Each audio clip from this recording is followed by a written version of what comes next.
All right, so today, talking about balls. These are balls that go under the screen of the Delta. This one, nice, brand new. This one's been used for quite some years.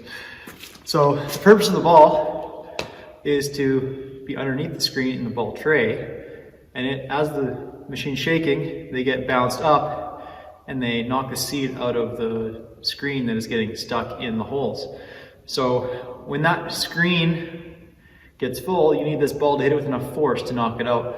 And as your balls get aged and used and absorb oil and break down, they lose their bounce. When they lose their bounce, they're not knocking the seed out as effectively. So if you're wondering, how do you actually figure out if you need a new ball? This ball is old and it needs to be replaced. So you take them out, you drop them. This ball only bounced about half as high as this ball. So it shows you that it has half that force to be able to actually knock it out. So it's about the time when you say, yeah, I should put some new balls in my machine. So I'll do that one more time, and then I'll get a nice close-up of this after and splice it in for you guys. But just so you can see, that's your difference in height on those bouncing.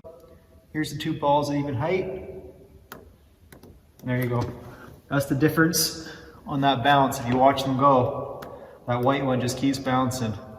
That old one dies right away.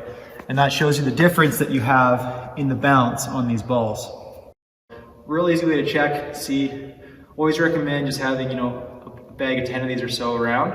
And then you can check and confirm with the balls you're currently using if they're starting to get worn out, and then you know you need to get some new ones put in the machine.